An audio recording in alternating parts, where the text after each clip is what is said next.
இருந்தார். அதே போல நம்ம எங்க ரயில்வே கோச் தேவன் சார் இருந்தார். அவர் ரெஃபரி பண்றத பார்த்தால அப்படியே அவ்வளவு ஸ்டைலிஷா இருக்கும் ஃபுட் ஒர்க்லாம். ஸோ அப்போ ரீசனா அப்போ நிறைய பேருக்கு தெரியுமோ தெரியாதுன்னு தெரியல. அட் பிரசன்ட் இப்போ கூட நம்ம தமிழ்நாட்டில இருந்து நம்ம பெரம்பூர்ல இருந்து ஒரு தம்பி இருக்காரு, அசோக் சொல்லிட்டு, சர்வீசஸ் கண்ட்ரோல் போர்ட்ல இருக்காரு. Now is Haifa international referring judge. அவரு கை தட்டலாம், நம்ம தான் ரெகனைஸ் பண்ணலாம். ஓகே, ஏன்னா அந்த மாதிரி அந்த லெவல். சரி பாருங்க, selected for Olympics for great. நம்ம ஊர்ல இருந்து ஒருத்தர் ஒலிம்பிக்ஸ் போறாரு, எனக்கே தெரியல. சோ இதுதான் நம்மளுடைய நிலைமை. ஓகே, நம்ம எப்பவுமே நீங்க ஆர்ஜவா இருக்கீங்கன்னா ரூல்ஸ் அண்ட் ரெகுலேஷன்ல ரொம்ப பர்ஃபெக்டா இருக்கணும். எப்போ நீங்க ரூல்ஸ் அண்ட் ரெகுலேஷன்ல பர்ஃபெக்ஷன் அப்டேட்டா இருக்கணும். பாரு, நான் கூட அதை மிஸ் பண்ணிட்டேன் பாருங்க. நீங்க செலக்ட் இருக்க எனக்கு தெரியாது, ஏன்னா நான் பார்க்கல. So every days every tournament international லெவல்ல நம்மளுடைய ரூல்ஸ் வந்து மாறினே இருக்கு.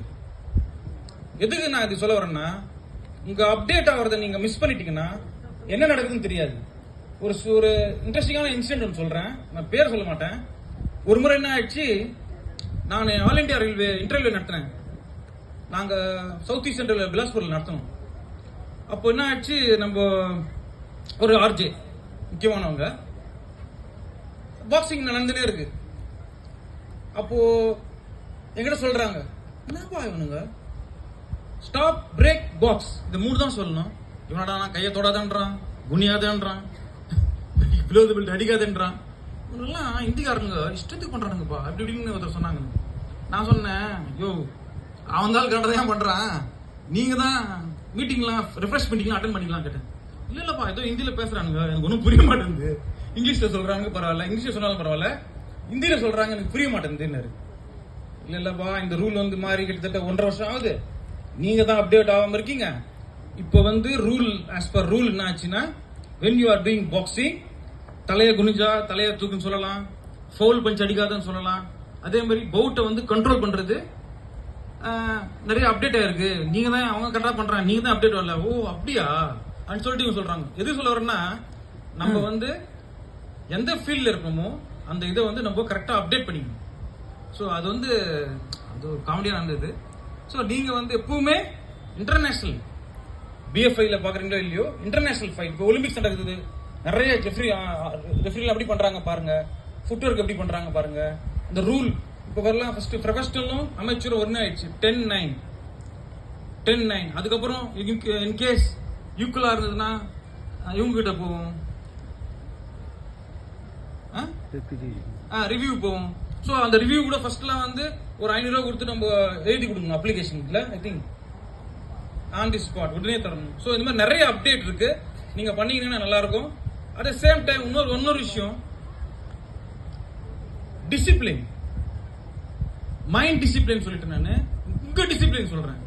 எந்த ஒரு டீமுக்கையும் நீங்க தப்பு பண்றீங்களோ கரெக்ட் பண்றீங்களோ, but at the same time நீங்க பேசினாலே போதும். அதுதான் இப்போ வந்து பிஎஃப்ஐலையும் சரி ஐபாலையும் சரி, உங்களெல்லாம் வந்து ஒரு ஆர்ஜே பண்றாங்களா, அவங்களாம் ரூம்ல போட்டு அடிச்சு வச்சிடறாங்க. கரெக்டா ஆர்டே போட்டு ரூம்ல வச்சிருவாங்க. எப்போ நீங்க வெளியில வரணும்னா அந்த பவுட்டுக்கு முன்னாடி தான் வெளில வரணும். ஸோ அந்த அளவு ஸ்ட்ரிக்டா யாரும் பார்க்க முடியாது. உங்களையே நீங்க கண்ட்ரோல் பண்ணி உங்களையே நீங்க செல்ஃப் டிசிப்ளின் பண்ணாதான் இதை நீங்க பண்ண முடியும். ஸோ எப்பவுமே ஒன்று சொல்றேன் பாருங்க, ரெஃபரிங் ஜட்ஜ் எந்த நீங்க வந்து உங்களுடைய ஒரு குத்துச்சண்டை இவருடைய எதிர்காலமே உங்க கையில தான் இருக்கு. இன்னைக்கு நான் உங்க முன்னாடி இப்படி நிக்கிறேன்னா, எனக்குலாம் 3-2 பவுட்லாம் எனக்கு சரியான முறையில் கிடைச்சது. என்னுடைய ஃபைட்ல கரெக்டான ரிசல்ட் கிடைச்சதால தான் நெக்ஸ்ட் லெவல் போக முடியும். அப்போ இருந்த ஸ்டேட்லயும் சரி நேஷனல்லையும் சரி உண்மையா இருந்தாங்க. இப்போ வந்து நிறைய ப்ராப்ளம் வருது. ஏன் ஈவன் எங்க இன்டர்வியூலையும் சரி நேஷனல்லையும் சரி நிறைய ப்ராப்ளம் வருது. எதுக்கு? ஏதாவது ஒரு ஃபேவர் பண்றோம். ஸோ இப்போது நீங்க ஒரு செல்ஃப் டிசிப்ளின், மைண்ட் டிசிப்ளின், நான் வந்து இனிமேல யாருக்கும் எந்த ஒரு ஃபேவரும் பண்ண மாட்டேன், பண்ணவும் கூடாது. அப்போ நீங்க பாருங்க, உங்களுக்கு ரெஸ்பெக்ட் எவ்வளவு, உங்களுடைய மதிப்பும் உங்களுடைய மரியாதையும் சொசைட்டில பாக்ஸிங் கம்யூனிட்டியில உங்களுக்கு எவ்வளவு அதிகமாகும்னா, போறாரு கரெக்டா இருப்பாரு. கரெக்டா பாப்பாருப்பா. எப்பவுமே அந்த இதை மட்டும் மைண்ட்ல வச்சுக்கோங்க. ஸோ இது வந்து பர்சனலாகவும் சரி அஃபிஷியலாகவும் சரி சார் இப்போ இனிமேல் வந்து ஆக்சுவலி இப்போ சார் ஒரு மீட்டிங் வரப்போ டிசிப்ளின் ஆக்ஷன் கூட எடுக்கலான்னு ஒரு முடிவு எடுக்க வந்திருக்காங்க. ஸோ அந்த டிசிப்ளின் ஆக்ஷனுக்கு யாருமே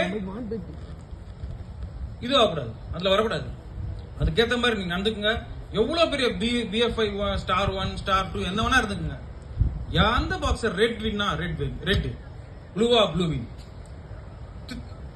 ஷார்ட், அதாவது ஒரு 3-2 டிசிஷன்ல அப்படி கூட எது கரெக்டா இருக்கோ உங்க மனசாட்சி கரெக்டா பண்றதை பண்ணீங்கன்னா பாக்ஸிங்கும் வளரும், உங்களுக்கும் நல்ல பேர் கிடைக்கும். அதாவது எதிர்கால குத்துச்சண்டை வீரர்களுக்கு சரியான வீரர்களுக்கு சரியான வாய்ப்பு கிடைக்கும். ஸோ இந்த நேரத்தில் இன்னும் நிறைய பேர் சொல்லுவாங்க, ஏற்கனவே சொல்லிட்டாங்க உங்களுக்கு. இந்த நேரத்தில் வந்து இந்த அருமையான வாய்ப்பை எனக்கு வழங்கிய Tamil Nadu boxing association president and all officer நன்றி தெரிவிக்கிட்டு தேங்க்யூ ஒன் அண்ட் ஆல்.